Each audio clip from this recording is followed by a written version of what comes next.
ఆంధ్రప్రదేశ్లోని ఓ అందమైన పల్లెటూరులో ఇద్దరు ఆటో డ్రైవర్స్ ఉండేవారు.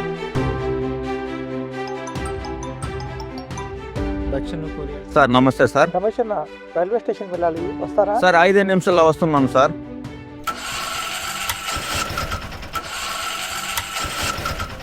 ఏంటన్నా బండి ఇంచు కూడా కదట్లేదు, పొగ మాత్రం వస్తా ఉంది.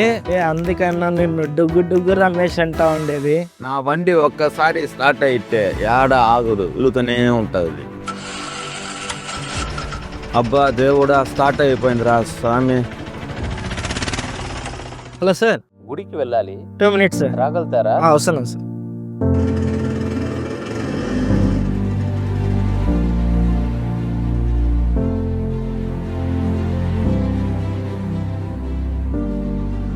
ఏమన్నా మెకానిక్ ఫోన్ చేసినావా? ఫోన్ ఇంకా ఎత్తట్లేదు వాడు. సరే రా, వెళ్ళి పిలుచుకొని వస్తాం.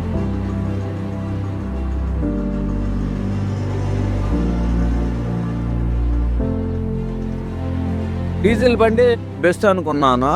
ఈ సిఎన్జి బండి ఎంత స్మూత్ గా వెళ్తున్నది. ఇంతకీ మైలేజ్ ఎంత ఇస్తున్నది? అన్నా, కేజీకే 35 నుంచి 40 వరకు వస్తుందినా.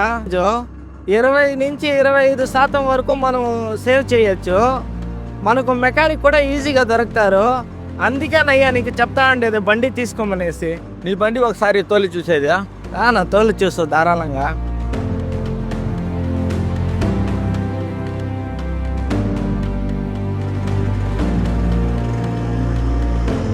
బా స్మూత్ గా వెళ్తున్నది. బా సూపర్ బా.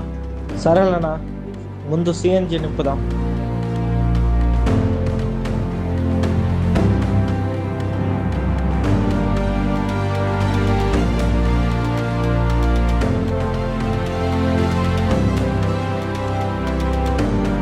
సిఎన్జి నింపడానికి గంటలుగా అవుతుంది అనుకున్నాను. ఈడ కళ్ళు మూసి కళ్ళు తెచ్చు లోపల పట్టేశారు. అందుకే అన్న చెప్తా ఉండేది సిఎన్జి బండి తీసుకోమంటా ఉండేది. నా మాట వింటే కదా నువ్వు. చూద్దాం.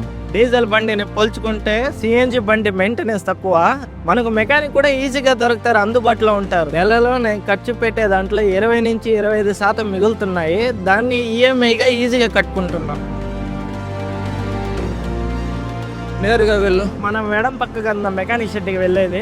లేదు స్వామి, నేరుగా షోరూమ్ కి వెళ్ళు. నేను సిఎన్జి ఆటో ఒకటి నేను బుక్ చేసుకుంటా. మంచి పని చేసినావునా. సిఎన్జిలో మిగల పెట్టే డబ్బులతో నువ్వు ఈజీగా ఈఎంఐ కట్టుకోవచ్చు.